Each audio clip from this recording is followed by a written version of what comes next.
Assalamualaikum warahmatullahi wabarakatuh. Jumpa lagi di Lentera Hitam yang akan menceritakan sebuah kisah mistis pendakian gunung. Apa kabar teman-teman semua? Semoga kalian sehat selalu, panjang umur, bahagia selalu, dan selalu dimudahkan segala urusannya. Sebelum melanjutkan ceritanya, buat kalian yang baru bergabung di channel ini, silahkan klik tombol subscribe dan lonceng notifikasinya, agar kalian tidak ketinggalan cerita terbaru dari kami. Oke, kita langsung saja menuju ke ceritanya.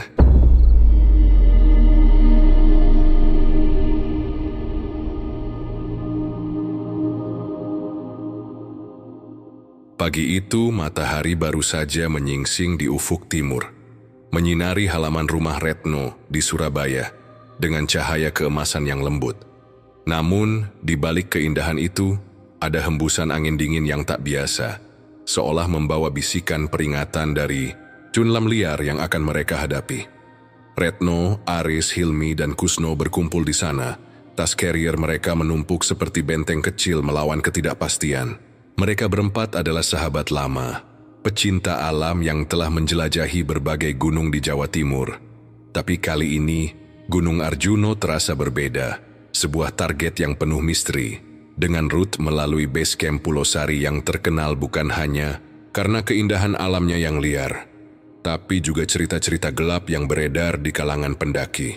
Retno berdiri di depan pintu rumahnya, rambut pendeknya yang hitam berkibar pelan oleh angin.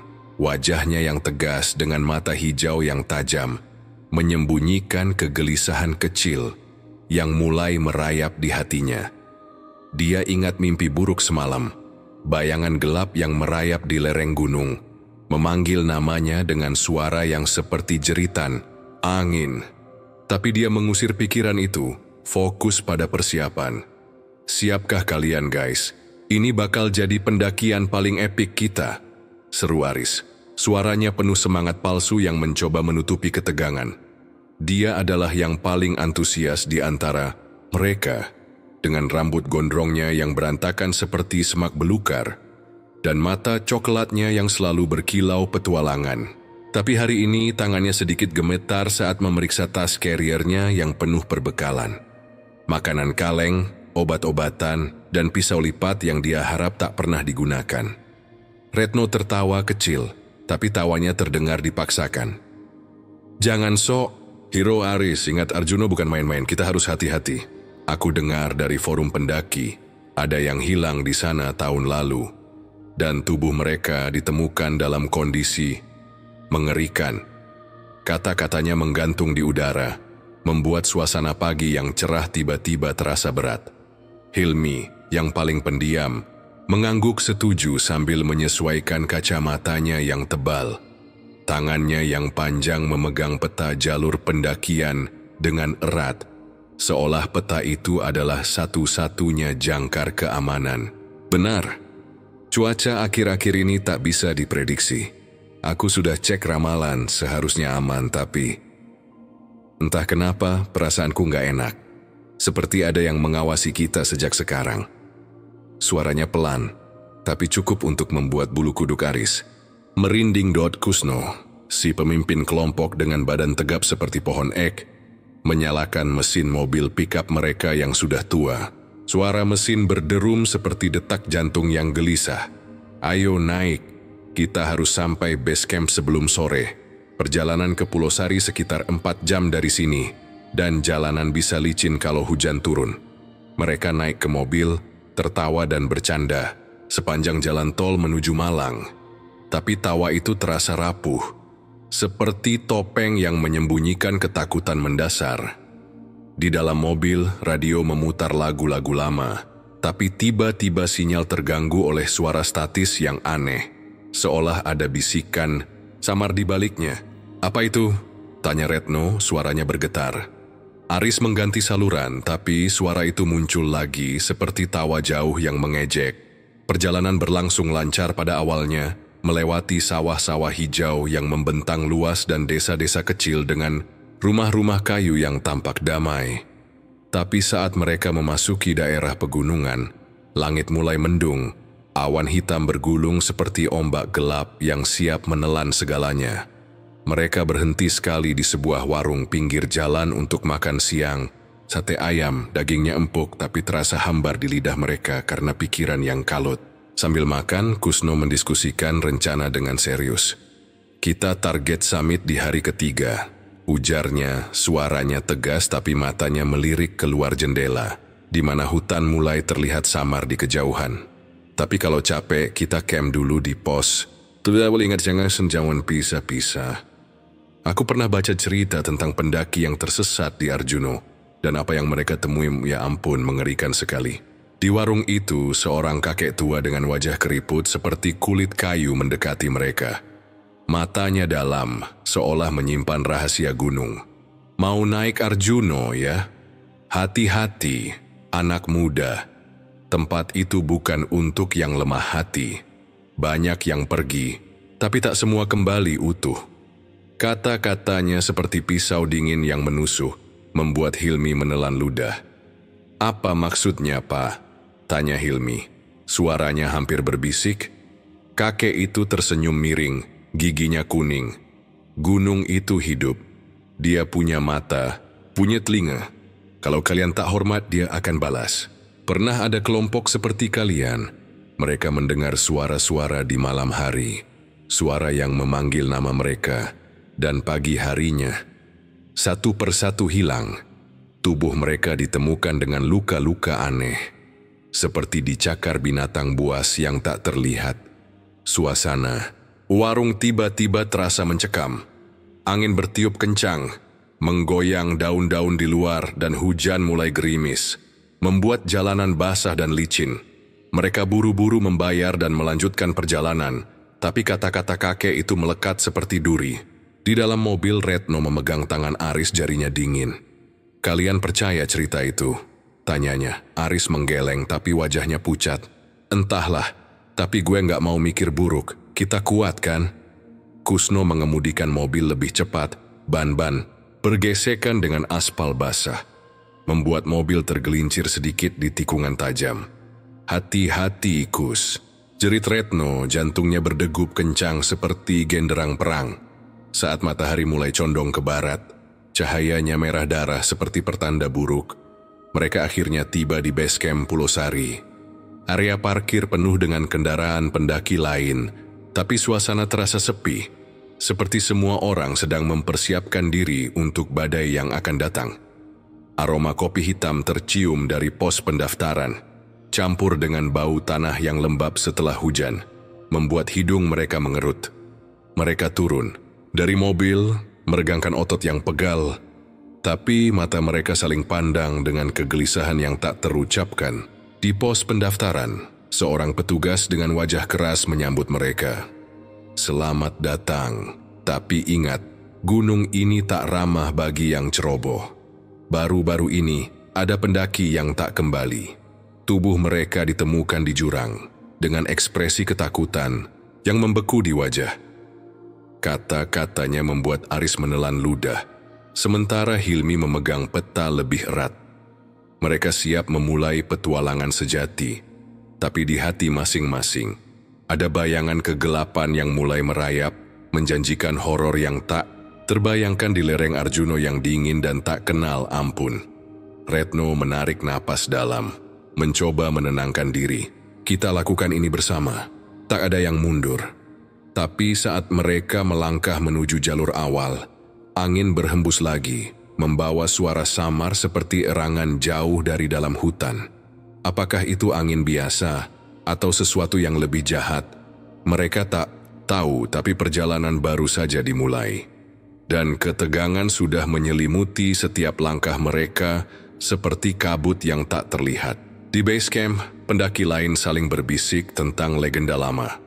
Roh-roh yang haus darah, makhluk yang mengintai di kegelapan, dan bagaimana gunung itu bisa menelan jiwa tanpa ampun. Kusno memimpin mereka maju, tapi di pikirannya dia bertanya, apakah ini keputusan yang tepat? Hujan semakin deras membuat tanah becek, dan langit gelap seperti malam yang datang terlalu dini.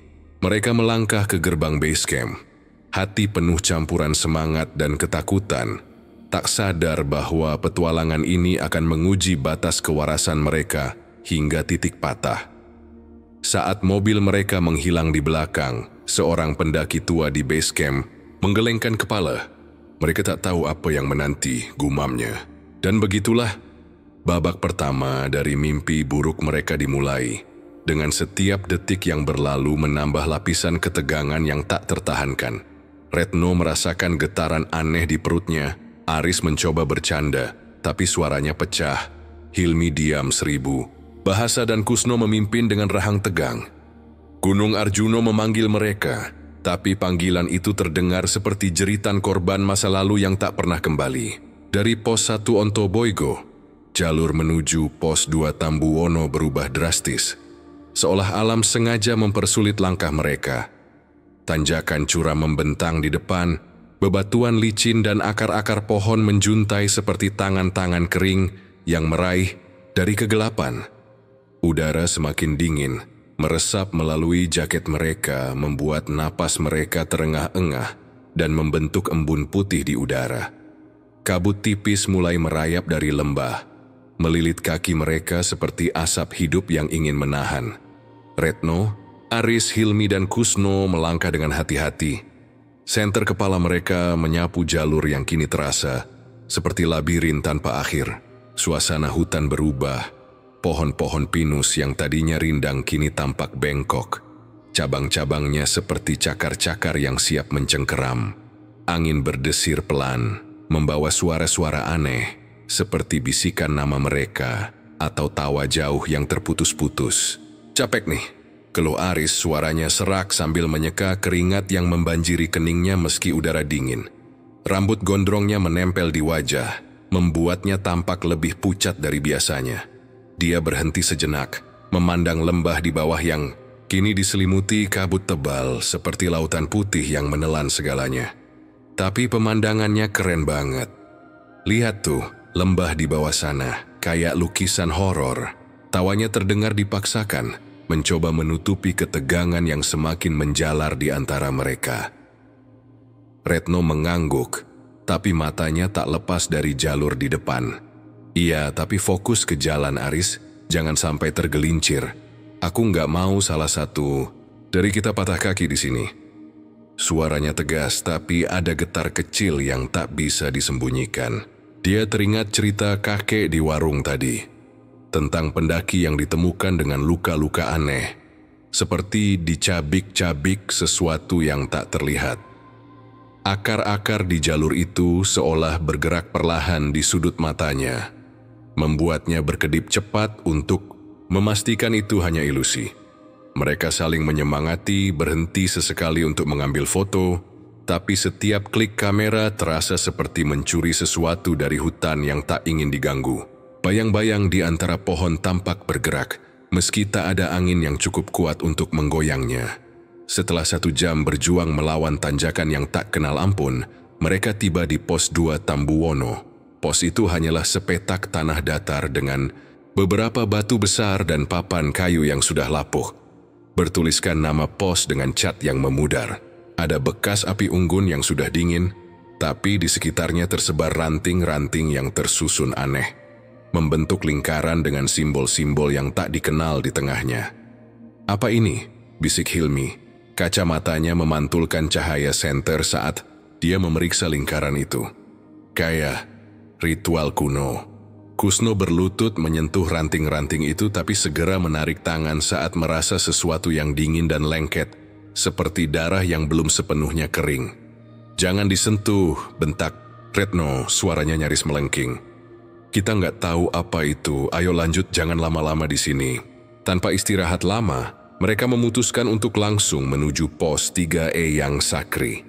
Jalur semakin gelap, pepohonan kini begitu rapat hingga cahaya matahari yang sudah meredup tak mampu menembus kanopi. Suara burung hantu mulai terdengar samar, namun bukan suara yang menenangkan, melainkan erangan panjang yang seperti jeritan pelan, membuat bulu kuduk mereka berdiri. Angin berhenti sepenuhnya, meninggalkan keheningan yang mencekam, seolah hutan menahan napas, menunggu sesuatu.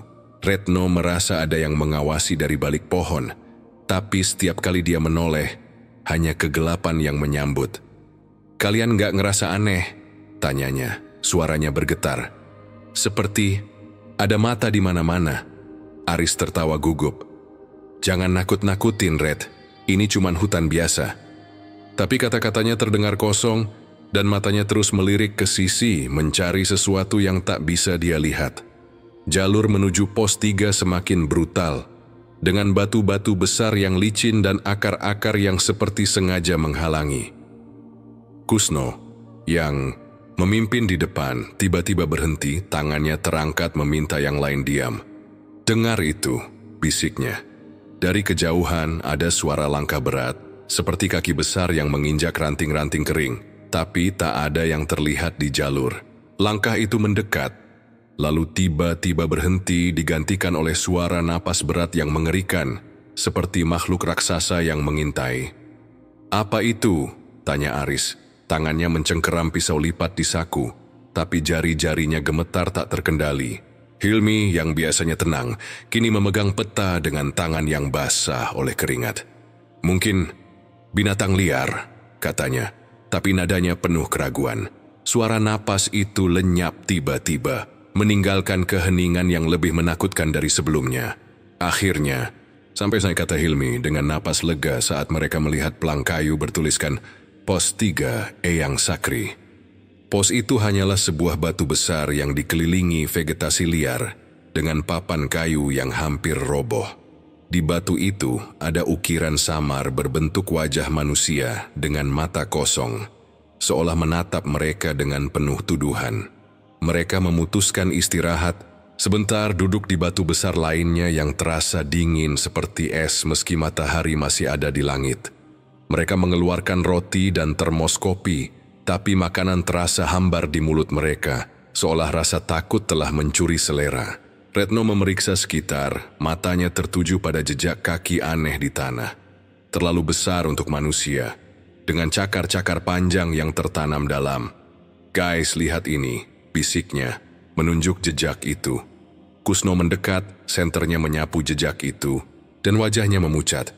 "Ini, kayak jejak harimau, tapi ada 5 cakar, bukan 4. Dan lihat, ada noda merah di sini." Noda itu tampak seperti darah segar, mengalir ke dalam celah-celah tanah, seolah baru saja tertumpah. "Baik, cukup 15 menit, kata Kusno, suaranya tegang seperti tali yang hampir putus. "Kita lanjut sebelum gelap total." Mereka bangkit, memasang senter kepala yang cahayanya kini terasa lemah melawan kegelapan yang merayap. Saat mereka melangkah, suara burung hantu berubah menjadi tawa pelan yang mengerikan, seperti anak kecil yang menangis dan tertawa sekaligus. Retno merasa ada sesuatu yang menyentuh pundaknya, tapi saat dia menoleh, tak ada apa-apa. Hanya daun-daun yang bergoyang tanpa angin. Aris, yang berjalan di belakang, tiba-tiba tersandung, dan saat dia melihat ke bawah, dia menjerit pelan. Di tanah ada tulang kecil yang patah. Mungkin milik binatang, tapi di sisinya ada goresan-goresan yang membentuk kata, "Kalian milik kami." "Ini nggak lucu," teriaknya, suaranya memecah keheningan hutan. Hilmi memegang lengannya mencoba menenangkan, tapi matanya sendiri penuh ketakutan.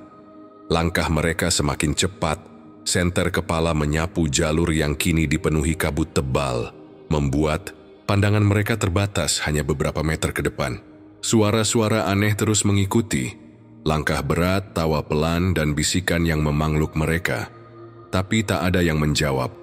Mereka melangkah lebih cepat, seolah dikejar sesuatu yang tak terlihat. Hati mereka dipenuhi ketakutan yang tak bisa dijelaskan. Pos 3 Eyang Sakri kini di belakang.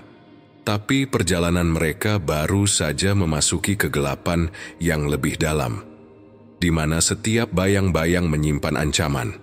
Dan setiap suara adalah peringatan bahwa Gunung Arjuno bukan hanya gunung, tapi monster, hidup yang siap menelan mereka tanpa ampun.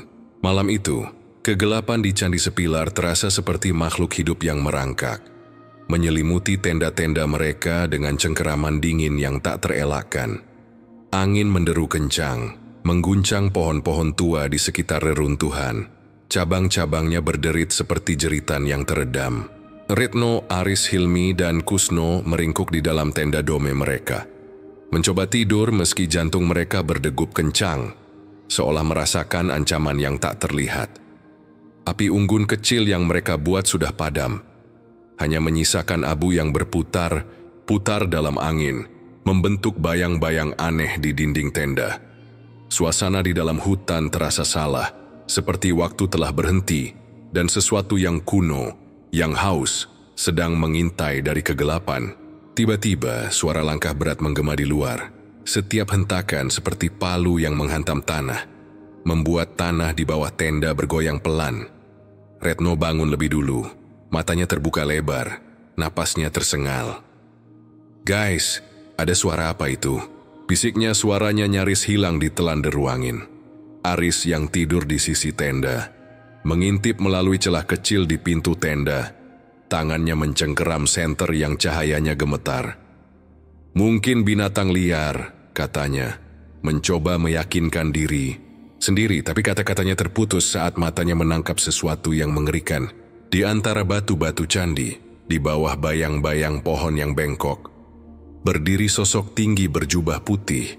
Jubahnya berkibar seperti kabut hidup meski angin tiba-tiba terhenti.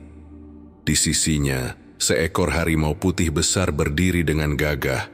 Bulunya berkilat pucat di bawah sinar bulan yang samar. Mata harimau itu menyala seperti api neraka, merah dan membara, menatap langsung ke arah tenda seolah bisa melihat menembus dinding kain. Giginya yang panjang berkilat, dan geraman pelannya mengguncang udara, membuat tulang-tulang mereka terasa rapuh. Sosok berjubah itu berdiri diam, wajahnya tersembunyi di balik tudung, tapi aura kehadirannya terasa seperti tekanan fisik yang mencekik. "Siapa kalian?" seru Kusno, suaranya penuh keberanian palsu saat dia keluar dari tenda. Pisau lipat di tangannya gemetar. Cahaya senter yang dia arahkan ke sosok itu seolah ditelan kegelapan, tidak mampu menerangi wajah di balik tudung. Harimau putih itu melangkah maju, cakarnya meninggalkan bekas dalam di tanah. Dan setiap langkahnya terasa seperti detik-detik menuju kematian. Retno mundur, punggungnya menempel pada dinding tenda. Tangannya mencengkeram tali pengikat seolah itu satu-satunya jangkarnya. "Kami cuma pendaki. Kami nggak maksud mengganggu," katanya. Suaranya pecah, air mata mulai menggenang di matanya yang penuh ketakutan. Hilmi yang biasanya pendiam kini gemetar hebat, kacamatanya hampir jatuh dari wajahnya yang pucat. "Pergi dari sini, kami akan pergi besok pagi," teriaknya, tapi suaranya terdengar seperti jeritan anak kecil yang ketakutan. Sosok berjubah itu mengangkat kepalanya sedikit, dan meski wajahnya tak terlihat, mereka bisa merasakan tatapan yang menusuk hingga ke tulang. Suaranya menggema, dalam dan mengerikan seperti gema dari gua yang tak berdasar. "Kalian berada di tanah suci, makam para leluhur kami. Kalian telah menginjak apa yang tak boleh disentuh, mencemari apa yang harus dijaga. Jangan semena-mena di alam ini. Hormati aturan atau konsekuensinya berat." Kata-katanya terasa seperti kutukan. Setiap suku kata membawa beban yang membuat lutut mereka lemas. Harimau itu mendekat lagi, mengendus udara dengan hidungnya yang basah. Giginya berkilat, seperti pedang yang siap menebas. Tiba-tiba ia menggeram keras, suara yang mengguncang hutan, membuat burung-burung di pohon beterbangan dalam kepanikan. Retno menjerit pelan, tangannya menutup mulut untuk menahan suara, tapi jantungnya berdegup kencang seperti ingin meledak. Kusno melangkah maju, pisau di tangannya terangkat, tapi gerakannya lamban, seolah udara di sekitarnya telah mengeras. "Kami nggak tahu, kami akan pergi, kami janji," teriaknya, tapi sosok itu menggeleng perlahan. Gerakannya aneh, seperti boneka yang ditarik tali. "Ingat peringatan ini, alam bukan milik kalian. Kalian telah membangunkan apa yang seharusnya tidur." Tiba-tiba, harimau itu melompat mendekat. Cakarnya mencakar tanah hanya beberapa langkah dari Kusno, meninggalkan goresan dalam yang berdarah merah. Retno menarik Kusno kembali ke tenda, matanya penuh horor. "Jangan lawan mereka," bisiknya, suaranya penuh kepanikan. Sosok itu mengangkat tangan, dan seketika angin menderu lebih kencang, membawa bau darah yang menyengat dan suara seperti tangisan puluhan suara yang terperangkap. Pohon-pohon di sekitar candi bergoyang hebat, cabang-cabangnya seperti meraih ke arah tenda, seolah ingin mencabik kainnya. Tiba-tiba, sosok berjubah dan harimau itu lenyap ke dalam kegelapan, seolah ditelan oleh hutan itu sendiri, meninggalkan keheningan yang lebih mengerikan dari sebelumnya. Tapi keheningan itu tak bertahan lama. Suara-suara aneh mulai terdengar lagi. Langkah berat yang mengelilingi tenda, cakaran di batu-batu candi, dan bisikan yang kini lebih jelas, memanggil nama mereka, satu persatu. Retno, Aris, Hilmi, Kusno. Suara itu seperti cakar yang menggores jiwa mereka, membuat mereka meringkuk dalam tenda tak berani bergerak. Aris mencoba menyalakan senter, tapi cahayanya redup, seolah ditelan oleh kegelapan yang tak wajar. Apa itu tadi? Bisiknya, suaranya, nyaris tak terdengar. Matanya liar mencari jawaban di wajah teman-temannya, tapi yang dia temukan hanyalah ketakutan yang sama. Hilmi memeluk lututnya, kacamatanya berkabut karena napasnya yang tersengal. Mereka bukan manusia, itu peringatan, kita harus pergi sekarang, katanya. Tapi Kusno menggeleng, wajahnya pucat tapi tegas. Nggak bisa, malam ini terlalu gelap, jalur licin. Kita harus tunggu sampai pagi, tapi kita nggak tidur, kita jaga bergiliran. Retno mengangguk, tapi tangannya terus mencengkeram pisau kecil yang dia bawa, jari-jarinya memutih. Di luar tenda, suara cakaran semakin keras seperti kuku-kuku panjang yang menggores batu, dan sesekali terdengar geraman pelan yang membuat darah mereka membeku. Tiba-tiba, sesuatu menghantam sisi tenda, membuat kainnya bergoyang keras dan sebuah cakar panjang mencakar kain dari luar, meninggalkan robekan kecil. Mereka menjerit serentak, berdesakan di sudut tenda, mata mereka penuh horor. Kita nggak seharusnya kemping di sini, teriak Retno, air mata mengalir di wajahnya.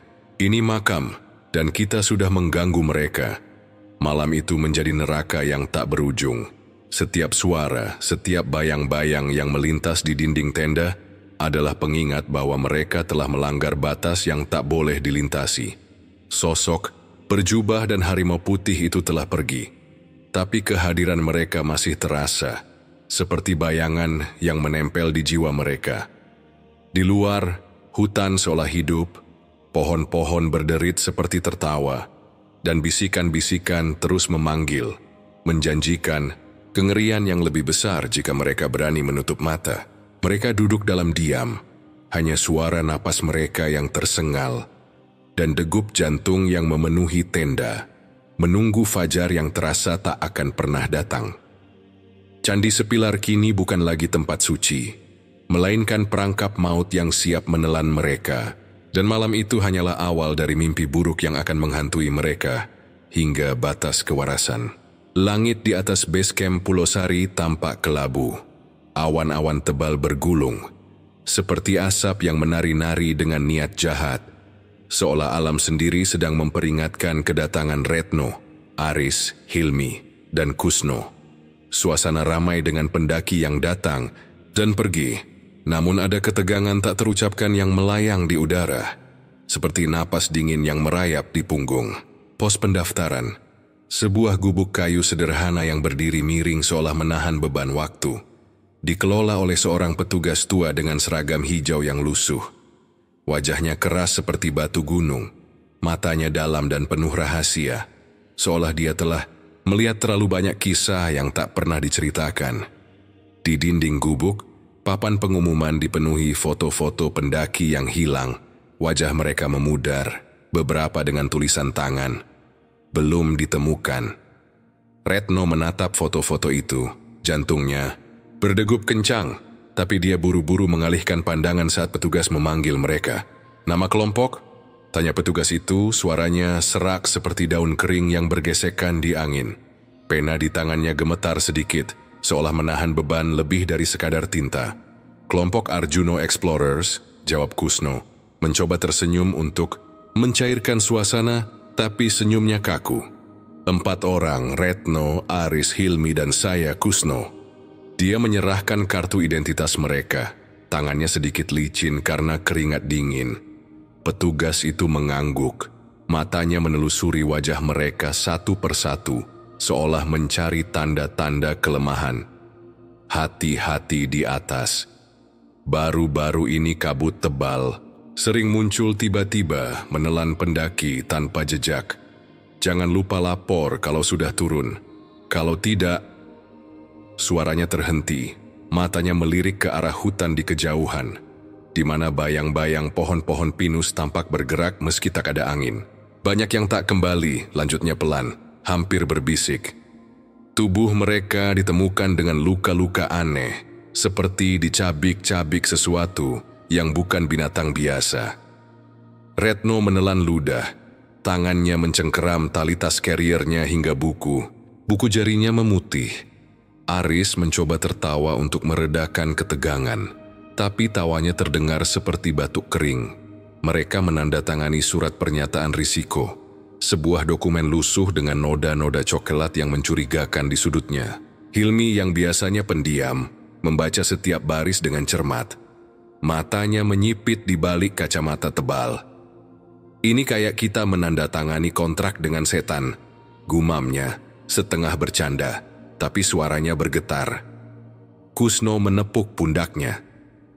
Jangan mikir macam-macam, kita kuat, kita bisa, tapi kata-katanya terdengar kosong, seperti mantra yang kehilangan kekuatan. Setelah menerima tiket masuk, mereka mulai mempersiapkan tas, memeriksa tali sepatu, pisau, dan senter kepala. Di sudut base camp, seorang pendaki tua dengan janggut putih menatap mereka dari kejauhan. Tangannya memegang sebatang kayu yang diukir dengan simbol-simbol aneh. "Jangan ganggu yang tak terlihat," katanya tiba-tiba. Suaranya rendah dan menggema seperti dari dasar sumur. Aris menoleh, tapi pendaki itu sudah menghilang di antara kerumunan, seolah lenyap di telan kabut yang mulai merayap dari hutan. "Apa-apaan itu?" tanya Aris. Rambut gondrongnya menempel di kening karena keringat. Tak ada jawaban, hanya keheningan yang mencekam. Mereka mulai berjalan menuju pos 1, Ontoboigo. Dengan langkah yang awalnya penuh semangat namun kini terasa berat. Jalur awal masih landai, melewati hutan pinus yang rindang. Tapi ada sesuatu yang salah dengan suasana itu. Pohon-pohon tampak terlalu diam. Cabang-cabangnya seperti tangan-tangan yang membeku dalam sikap mengintai. Udara dingin mulai menyergap, meresap melalui jaket mereka, membuat tulang-tulang mereka terasa kaku. Retno menarik jaketnya lebih rapat. Matanya melirik ke sisi-sisi jalur, di mana bayang-bayang tampak bergerak di antara pepohonan. "Kalian dengar itu?" tanyanya tiba-tiba, suaranya nyaris hilang ditelan suara langkah mereka. "Dengar apa?" tanya Kusno, tapi wajahnya menegang. Dari kejauhan, ada suara samar seperti bisikan, seperti nama-nama mereka yang dipanggil oleh angin. "Retno, Aris." Suara itu lembut tapi tajam, seperti pisau yang mengiris udara. Hilmi berhenti, kacamatanya memantulkan cahaya matahari yang mulai redup. "Itu cuman angin," katanya, tapi tangannya gemetar saat membuka peta. "Ayo, jangan berhenti. Kita harus sampai pos 1 sebelum gelap." "Wah, jalurnya enak nih," komentar Aris. Mencoba mengembalikan semangat dengan melompat-lompat seperti anak kecil. "Gua rasa kita bisa cepat sampai pos 1. Tapi suaranya pecah dan matanya terus melirik ke belakang, seolah takut sesuatu mengikuti mereka. Hilmi menatap ke atas, ke arah kanopi pohon yang semakin rapat, menutup langit seperti kubah, gelap. "Jangan underestimate, semakin naik semakin curam. Dan entah kenapa aku merasa kita nggak sendiri." Kata-katanya membuat Retno menoleh cepat. Tapi dia hanya melihat bayang-bayang pohon yang bergoyang pelan, seperti menari dalam ritual kuno. Mereka berbincang tentang pengalaman pendakian sebelumnya, mencoba mengenang saat tersesat di Gunung Semeru, dulu untuk mencairkan suasana. "Ingat nggak, waktu kita nyasar di Semeru, Aris hampir jatuh ke jurang gara-gara ngelamun," kata Retno, memaksa tawa. tapi tawa mereka terputus saat seekor burung hitam besar terbang rendah di atas mereka. Sayapnya mengeluarkan suara seperti derit pintu tua. Burung itu mendarat di cabang terdekat, matanya yang merah menatap mereka dengan intensitas yang mengerikan, seolah memperingatkan. "Apa itu?" bisik Aris, tangannya meraih pisau di saku. Burung itu berderit sekali lagi, lalu terbang menjauh, meninggalkan keheningan yang lebih berat dari sebelumnya. Setelah 2 jam berjalan, kaki mereka mulai pegal, napas mereka terengah-engah. Jalur mulai dipenuhi akar-akar pohon yang mencuat seperti jari-jari yang mencakar tanah, seolah mencoba menghentikan langkah mereka. Akhirnya, mereka tiba di pos 1 Ontoboigo, sebuah shelter kecil dengan bangku kayu yang lapuk, dikelilingi oleh batu-batu besar yang tampak seperti wajah-wajah kuno yang terukir oleh waktu. Ada coretan-coretan di dinding shelter, beberapa berupa nama pendaki, tapi satu tulisan membuat bulu kuduk mereka berdiri. "Jangan tidur di sini, mereka menonton." Tulisan itu ditulis dengan cat merah yang tampak seperti darah kering. "Siapa yang nulis ini?" tanya Aris, suaranya bergetar. Kusno menggeleng tapi matanya penuh ketegangan. "Mungkin cuma iseng. Ayo istirahat sebentar lalu lanjut." Mereka duduk di bangku kayu, minum air dari botol yang sudah mulai berkurang, dan makan cemilan yang rasanya hambar di mulut mereka. Udara semakin dingin, dan kabut tipis mulai merayap dari lembah di bawah, seperti jari-jari asap yang merangkak mendekat. Retno membuka jaketnya untuk mengambil roti, tapi tiba-tiba dia membeku. Di tanah, tepat di depan kakinya, ada bekas cakar besar, terlalu besar untuk binatang biasa, dengan noda merah gelap di sekitarnya. "Guys, lihat ini," bisiknya, suaranya nyaris tak terdengar. Mereka menatap bekas itu, jantung mereka berdegup kencang seperti jenderang perang. "Mungkin macan tutul?" tanya Hilmi, tapi nadanya penuh keraguan. Kusno berlutut memeriksa bekas itu dengan senter. "Ini nggak wajar, cakar ini seperti punya 5 jari, bukan 4. Lanjut yuk," ajak Retno. Suaranya gemetar tapi penuh tekad. "Masih terang nih, kita harus keluar dari sini sebelum malam." Mereka bangkit, tas mereka terasa lebih berat, seolah membawa beban ketakutan yang tak terucapkan. Saat mereka melangkah meninggalkan pos 1, angin bertiup kencang, membawa suara erangan pelan dari dalam hutan, seperti tangisan seseorang yang tersiksa. Retno menoleh, tapi tak ada apa-apa, hanya kegelapan yang semakin pekat di antara pohon. Langkah mereka semakin cepat, tapi perasaan bahwa sesuatu mengikuti mereka dari bayang-bayang tak pernah hilang. Pos 1 Ontoboigo kini di belakang, tapi perjalanan mereka baru saja memasuki babak yang lebih gelap, di mana setiap langkah membawa mereka lebih dalam ke rahang Gunung Arjuno, yang haus akan cerita baru untuk ditelan. Pagi berikutnya setelah malam mengerikan di Candi Sepilar, Retno, Aris, Hilmi, dan Kusno bangun dengan tubuh yang pegal dan jiwa yang terguncang. Sinar matahari pagi menyusup melalui kabut tipis yang masih menggantung, tapi semangat mereka dipaksakan untuk melanjutkan pendakian menuju Jawa Dwipa, puncak tertinggi yang konon menyimpan pemandangan surgawi. Mereka membongkar tenda dengan tangan gemetar. Mata mereka terus melirik ke reruntuhan batu kuno, seolah takut sosok berjubah putih dan harimau itu muncul kembali. "Kita harus cepat pergi dari sini," kata Kusno. Suaranya tegas, tapi matanya penuh bayangan ketakutan. Mereka melangkah dengan hati-hati, jalur yang semakin curam dan licin setelah hujan malam tadi. Pohon-pohon di sekitar tampak lebih gelap, cabang-cabangnya seperti lengan-lengan, yang siap merenggut mereka kembali ke makam leluhur. Tapi tiba-tiba, tanpa peringatan, kabut tebal menyelimuti segalanya, seperti selimut putih yang hidup, menelan pemandangan dalam sekejap.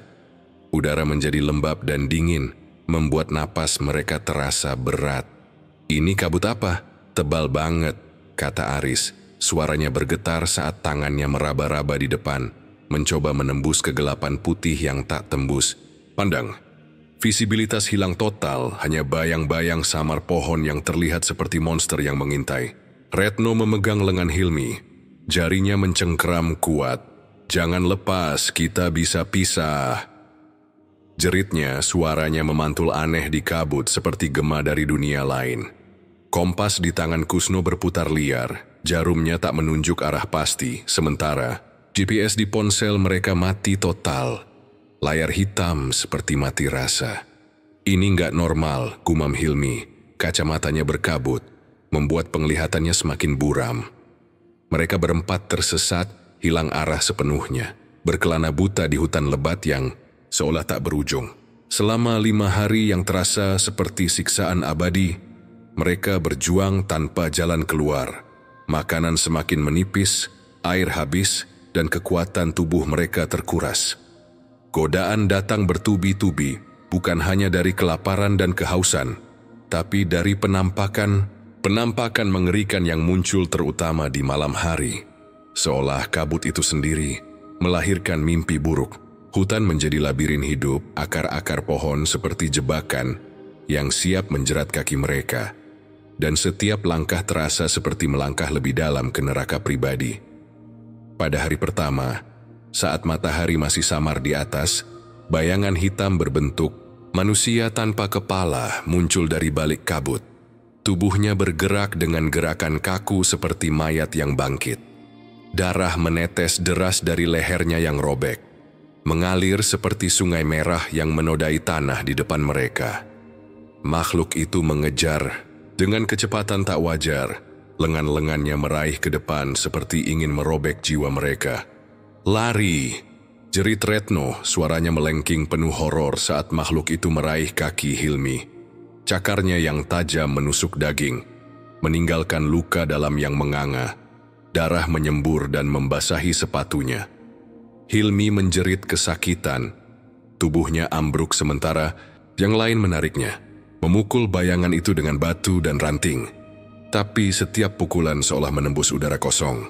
Mereka lari buta, napas tersengal, hingga bayangan itu lenyap. Tapi luka Hilmi terus berdarah, membuatnya lemah dan demam sepanjang malam. Hari kedua, kelelahan semakin menekan, dan suara tangis anak kecil yang pilu memikat Aris ke arah jurang yang tersembunyi di balik kabut. Tangisan itu terdengar begitu nyata, seperti anak kecil yang tersesat dan menangis memanggil ibunya, membuat hati Aris terguncang. "Ada anak kecil di sana, kita harus tolong," serunya, berlari ke arah suara. Itu Sinu, tapi Retno menariknya kembali. Saat Aris mendekat, suara itu berubah menjadi tawa gila, dan muncul hantu dengan wajah hancur. Dagingnya mengelupas seperti kulit yang terbakar, mata hitamnya berlubang dan darah mengalir dari retakan-retakan di kulitnya. Itu bukan anak beneran, itu hantu dengan wajah hancur. Dagingnya mengelupas. Cerita Aris kemudian, napasnya tersengal saat dia hampir jatuh ke jurang. Kakinya tergantung di tepi, batu-batu runtuh ke bawah dengan suara gemuruh. Kusno menariknya kembali dengan susah payah. Tapi trauma itu membuat Aris gemetar sepanjang hari. Matanya liar mencari suara tangis yang kini bergema di pikirannya. Hari ketiga, saat tubuh mereka semakin lemah tanpa makanan, roh-roh perempuan berpakaian compang-camping muncul dari kabut seperti asap yang membentuk tubuh. Mata mereka berlubang hitam, darah mengalir dari mulut yang terbuka lebar seperti jeritan bisu. Mereka melayang mendekat. Tangan kurus mereka meraih dengan kuku panjang yang berkarat, berbisik dengan suara serak, "Bergabunglah dengan kami, rasakan kedamaian abadi." Kusno ditarik ke rawa yang tiba-tiba muncul di jalur mereka. Air keruh menelan kakinya. Lumpur seperti tangan yang menariknya ke bawah, hampir menenggelamkannya sepenuhnya. Air masuk ke mulutnya, rasanya pahit seperti racun. Dan dia berjuang sambil batuk, sementara roh-roh itu tertawa. Darah mereka menetes ke air membuatnya berubah merah. Retno dan Hilmi menariknya keluar dengan tali tas, tapi Kusno keluar dengan tubuh basah kuyup, batuk darah tipis dan mimpi buruk yang tak hilang. Hari keempat, kehausan membuat penglihatan mereka kabur, dan makhluk berbulu hitam dengan taring panjang seperti pisau menyerang dari kegelapan. Mata merahnya menyala seperti bara api. Ia melompat ke Hilmi. Gigitannya merobek lengan hingga tulang terlihat. Daging robek dengan suara mengerikan. Darah menyembur seperti air mancur merah yang panas. "Sakit, tolong," jerit Hilmi. Suaranya melengking penuh penderitaan. Tubuhnya berguling di tanah sementara makhluk itu menggeram. Air liurnya menetes panas ke luka. Yang lain memukul makhluk itu dengan batu dan ranting. Darah Hilmi memercik ke wajah mereka. Tapi makhluk itu lenyap setelah serangan ganas, meninggalkan Hilmi yang menggeliat kesakitan. Luka infeksi mulai membusuk dengan cepat. Hari kelima, mereka kehabisan makanan sepenuhnya, tubuh kurus kering dan lemah, hampir tak bisa berjalan. Hantu pria dengan perut robek muncul menghalangi jalan mereka. Ususnya menjuntai seperti ular hidup yang bergeliat. Darah dan isi perut menetes ke tanah dengan suara lengket. Ia tertawa gila, suara seperti gergaji yang mengiris logam, sambil memakan dagingnya sendiri. Robekan gigi pada ususnya membuat darah menyembur kemana-mana. "Bergabunglah, rasakan rasa ini," katanya sambil tertawa. Tangannya meraih ke arah mereka. Kuku hitamnya siap mencabik. Mereka mundur, tapi hantu itu mengikuti. Tawa gilanya bergema di kabut, membuat kepala mereka sakit seperti ditusuk. Mereka terus diganggu oleh penampakan-penampakan sadis itu sepanjang hari. Bayangan tanpa kepala, roh perempuan, makhluk berbulu, semuanya bergantian muncul, membuat mereka tak bisa istirahat. Pikiran mereka retak di ambang kegilaan. Setiap malam, kabut semakin tebal. Suara-suara bisikan memanggil nama mereka. Tangan-tangan tak terlihat menyentuh kulit, membuat mereka berjerit dalam kegelapan. Retno menangis pelan, memeluk Hilmi yang luka-lukanya semakin parah. Darahnya mengering tapi infeksi membuatnya demam tinggi. Aris berhalusinasi, melihat wajah hancur anak kecil di setiap pohon. Sementara Kusno berjuang menjaga akal sehat, tapi matanya penuh keputusasaan. Hutan seolah menertawakan mereka, kabut seperti monster yang menelan harapan. Dan 5 hari itu terasa seperti siklus tak berujung dari penderitaan dan horor yang tak ada ampun. Mereka tak tahu apakah akan selamat atau menjadi bagian dari penampakan yang mengintai pendaki berikutnya. Pada hari ke-6, hutan Gunung Arjuno telah menjelma menjadi neraka yang tak berujung. Sebuah labirin kabut dan kengerian yang menghisap jiwa Retno, Aris, Hilmi, dan Kusno hingga ke titik patah. Mereka duduk bersandar pada pohon tua yang akarnya mencuat seperti cakar-cakar yang siap mencabik. Tubuh mereka kurus kering, kulit pucat seperti mayat hidup. Sudah 3 hari mereka tak makan. Bibir pecah-pecah dan tenggorokan kering seperti pasir. Kabut tebal masih menyelimuti, membuat dunia di sekitar mereka terasa seperti mimpi buruk yang tak pernah usai. Hilmi terbaring di tanah, pingsan, napasnya lemah seperti benang tipis yang hampir putus. Wajahnya abu-abu karena dehidrasi dan luka infeksi. Di lengannya yang kini membusuk, dagingnya menghitam dengan nanah yang menetes perlahan. Darah kering menempel di luka, baunya menyengat seperti kematian yang merangkak mendekat. "Ini akhirnya," bisik Retno. Suaranya serak, air mata mengalir di wajahnya yang kotor, meninggalkan jejak di pipi yang penuh debu dan darah kering. Matanya kosong, menatap kabut seperti menanti malaikat maut. Aris memeluk Hilmi. Tubuhnya gemetar, tangannya mencengkeram lengan sahabatnya yang dingin seperti es. "Bertahan bro, tolong bertahan," katanya, suaranya pecah. Air mata bercampur keringat membasahi wajahnya. Dia mencoba mengguncang Hilmi, tapi tubuh itu tak merespons. Hanya napas pelan yang nyaris tak terdengar. Aris menoleh ke Kusno, matanya penuh keputusasaan. "Dia nggak akan tahan lama, Kus. Kita harus lakukan sesuatu." Tapi Kusno hanya duduk dengan kepala tertunduk. Tangannya mencengkeram tanah. Jari-jarinya berdarah karena terus menggali tanpa sadar, seolah ingin mengubur dirinya sendiri. Tuhan tolong kami. Doanya pelan, hampir tak terdengar seperti mantra yang kehilangan harapan. Di sekitar mereka hutan tetap hidup dengan caranya sendiri. Suara langkah berat masih bergema di kejauhan. Bisikan-bisikan memanggil nama mereka. Dan tawa gila dari makhluk-makhluk yang telah menghantui mereka selama 5 hari terakhir. Pohon seolah menutup, cabang-cabangnya seperti jaring yang siap menjerat, dan kabut semakin tebal seperti napas monster yang menelan cahaya. Retno menarik lututnya ke dada. Tubuhnya menggigil meski keringat membasahi jaketnya yang robek. Dia melihat ke arah Hilmi, lalu ke Aris dan Kusno. Dan untuk pertama kalinya, dia merasa kematian bukan lagi ancaman, melainkan janji pelepasan. Kalian ingat nggak? Apa yang dikatakan sosok itu di Candi Sepilar? Katanya, suaranya seperti hembusan angin yang patah. Kita nggak seharusnya di sini. Kita mengganggu mereka dan sekarang kita membayar harganya. Matanya melirik ke kabut, di mana bayang-bayang samar bergerak lagi. Seperti roh-roh yang menunggu mereka menyerah. Tiba-tiba, suara tawa anak kecil yang mengerikan terdengar lagi. Sama seperti yang hampir menyeret Aris ke jurang 2 hari lalu. Kali ini suara itu lebih dekat, lebih nyata. Seperti ada sesuatu yang berdiri tepat di balik kabut. Kalian dengar itu? Bisik Retno, tangannya mencengkeram pisau kecil yang sudah tumpul. Jari-jarinya berdarah karena terlalu erat memegangnya. Aris mengangguk, matanya liar, mencari sumber suara. Mereka nggak akan berhenti, katanya.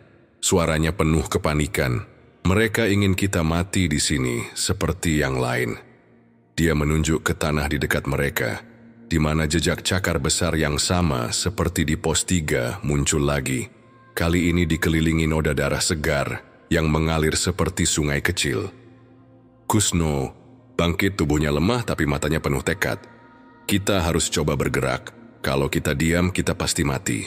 Tapi saat mereka mencoba berdiri, Hilmi mengerang pelan. Tubuhnya bergoyang seperti daun kering, dan darah segar menetes dari luka di lengannya, menciptakan genangan kecil di tanah. Retno menjerit pelan, tangannya menutup mulut untuk menahan.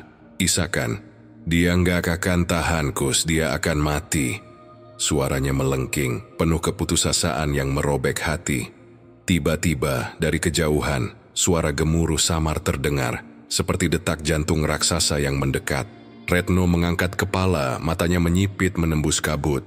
Apa itu? Bisiknya, harapan kecil muncul di hatinya, tapi ketakutan masih mendominasi. Suara itu semakin jelas, deru helikopter, pisau-pisau rotornya memotong udara dengan ritme yang penuh harapan. Mereka datang, teriak Aris, suaranya pecah antara lega dan ketakutan. Takut bahwa ini hanyalah halusinasi lain dari hutan yang kejam.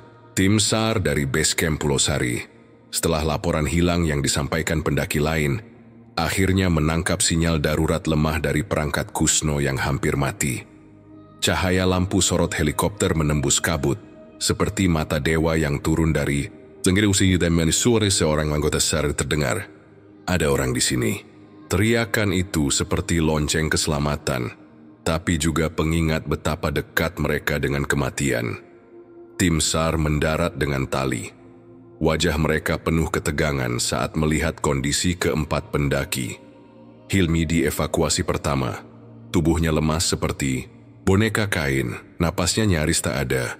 Luka di lengannya mengeluarkan bau busuk yang membuat salah satu petugas muntah. Dia hampir mati, kata seorang anggota SAR. Suaranya tegas tapi penuh urgensi saat mereka memasang infus langsung di tempat.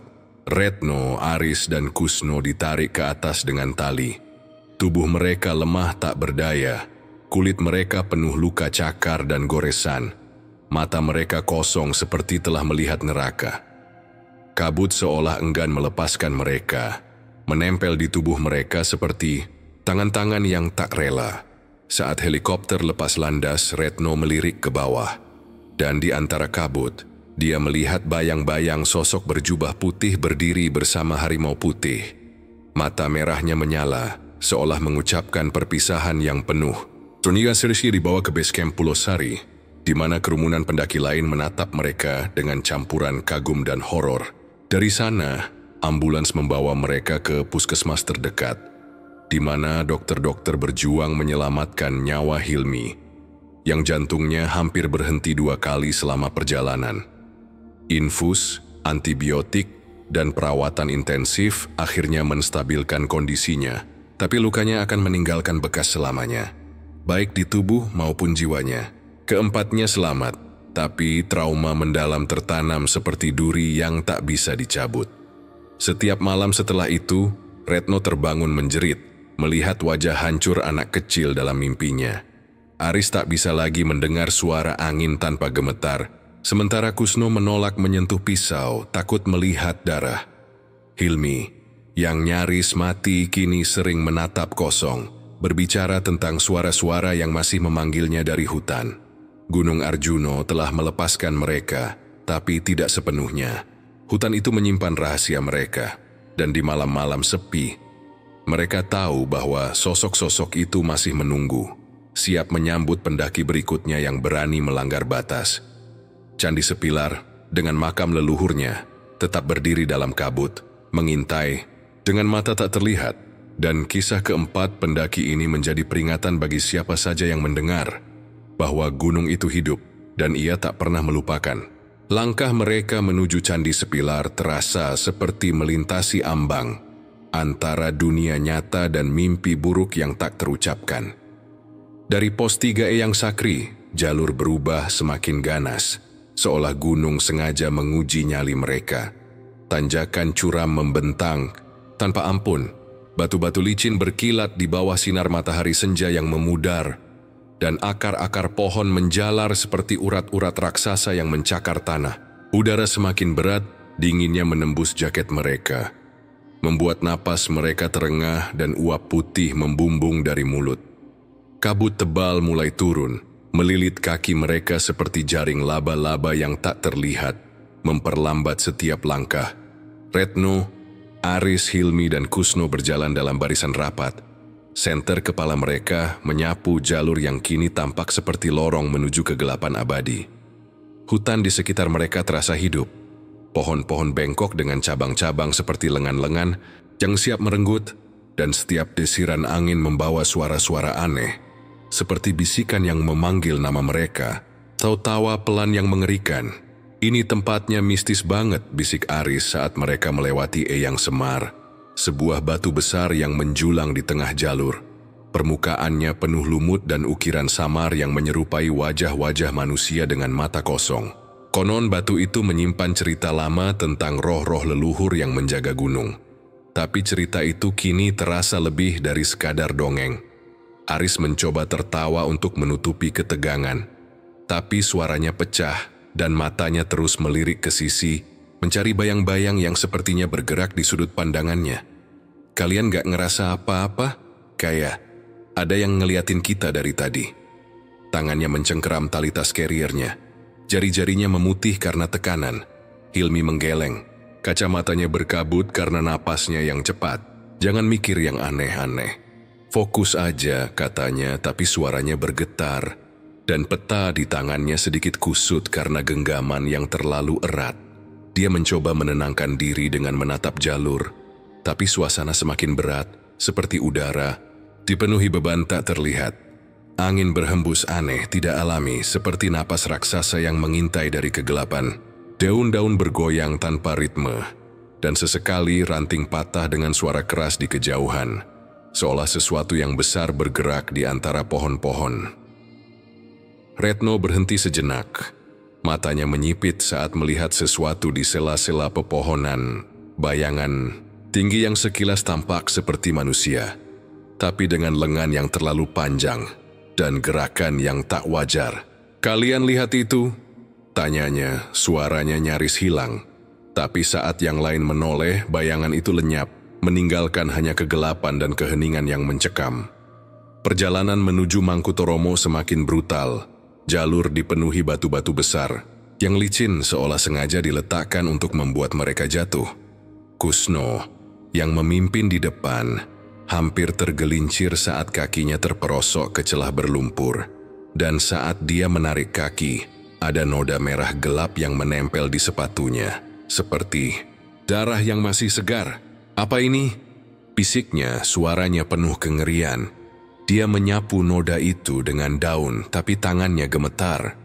"Mungkin darah binatang," kata Hilmi, tapi nadanya penuh keraguan, dan matanya terus melirik ke belakang, seolah takut sesuatu mengikuti. Dari kejauhan, suara langkah berat terdengar lagi, seperti yang mereka dengar di pos 3, tapi kini lebih dekat, lebih mengancam. Suara itu berhenti tiba-tiba, digantikan oleh erangan pelan yang seperti tangisan manusia, membuat bulu kuduk mereka berdiri. "Kita harus cepat," desak Retno, suaranya bergetar tapi penuh tekad. Tempat ini nggak beres. Akhirnya, saat senja menjelang dan langit berubah merah darah, mereka tiba di Candi Sepilar. Tempat itu adalah reruntuhan batu kuno yang berdiri, megah namun menyeramkan. Dikelilingi pohon-pohon tua dengan akar-akar yang mencengkeram batu seperti cakar monster. Candi Sepilar dikenal sebagai makam para leluhur suku setempat. Dan aura kesakralan bercampur dengan ketakutan menyelimuti tempat itu. Batu-batu candi dipenuhi ukiran wajah-wajah kuno. Mata mereka seolah hidup, menatap pendatang dengan tuduhan, bisu. Di base camp mereka diperingatkan untuk tidak berkemah sembarangan di sini, tapi kelelahan membuat mereka mengabaikan peringatan itu. "Ayo pasang tenda," perintah Kusno. Suaranya tegas tapi matanya penuh kegelisahan. Mereka bekerja sama, memasang 2 tenda dome di antara batu-batu candi. Tapi setiap ketukan pasak ke tanah terasa seperti menghujam sesuatu yang hidup, membuat tanah bergoyang pelan di bawah kaki mereka. Retno melihat sekeliling, tangannya mencengkeram, senter yang cahayanya kini lemah. "Tempat ini tenang sekali. Kayaknya bagus buat istirahat," katanya. Mencoba meyakinkan diri sendiri, tapi suaranya bergetar. Pohon-pohon di sekitar candi tampak seperti sosok-sosok yang membeku. Cabang-cabangnya seperti lengan yang siap meraih. Mereka membuat api unggun. Kecil, nyala apinya lemah dan terus berkedip seolah takut pada kegelapan yang mengelilingi. Mereka makan malam mie instan, duduk melingkar di sekitar api, mencoba bercanda untuk meredakan ketegangan. "Ingat enggak, waktu kita camping di Lawu, Aris ketakutan gara-gara bayangan pohon?" kata Retno, memaksa tawa. Tapi tawa mereka terputus saat angin bertiup kencang, membawa suara seperti jeritan pelan dari dalam hutan. Api unggun tiba-tiba padam, menyisakan asap yang membentuk wajah-wajah samar sebelum menghilang. "Kalian dengar itu?" tanya Hilmi. Kacamatanya berkabut karena napasnya yang cepat. Dia menyalakan senter, menyapu reruntuhan candi, dan cahayanya menangkap sesuatu. Sebuah bayangan hitam yang berdiri di antara batu-batu, tinggi dan kurus, dengan mata merah yang menyala seperti bara. Bayangan itu lenyap saat senter bergerak, tapi jantung mereka berdegup kencang. "Mungkin cuma ilusi," kata Kusno, tapi tangannya mencengkeram pisau, dan matanya terus memindai kegelapan. Di salah satu batu candi, mereka melihat goresan baru, seperti cakar yang dalam dengan noda merah yang menetes seperti air mata. "Ini nggak ada tadi," bisik Aris, suaranya nyaris hilang. Retno memegang lengannya, jari-jarinya dingin seperti es. "Kita salah pilih tempat," katanya, suaranya penuh penyesalan. Malam semakin pekat dan suhu turun drastis, membuat mereka menggigil di dalam jaket. Suara-suara dari hutan semakin jelas, langkah berat, bisikan yang memanggil nama mereka, dan tawa yang seperti cekikan orang sekarat. Pohon-pohon di sekitar candi tampak bergerak, cabang-cabangnya seperti merangkak mendekat. Retno menyalakan senter lagi, dan cahayanya menangkap sesuatu di kejauhan. Sesosok figur berjubah hitam, wajahnya tersembunyi, berdiri di tepi reruntuhan. Figur itu mengangkat tangan, dan tiba-tiba angin menderu, membawa bau darah yang menyengat. "Lari ke tenda!" teriak Kusno, dan mereka berlari menyelami tenda dengan napas tersengal. Di dalam, mereka saling berpelukan, senter mati satu persatu, dan kegelapan menyelimuti mereka seperti makam. Suara di luar tenda semakin keras, langkah, cakaran, dan bisikan yang kini jelas memanggil. Kalian tak seharusnya di sini, Candi. Sepilar bukan lagi tempat istirahat, melainkan perangkap yang hidup. Dan malam itu baru permulaan dari kengerian yang akan menghantui mereka. Setiap suara, setiap bayang-bayang adalah pengingat bahwa mereka telah melanggar batas yang tak boleh dilintasi, dan gunung itu kini menuntut balasan dengan cara yang paling mengerikan.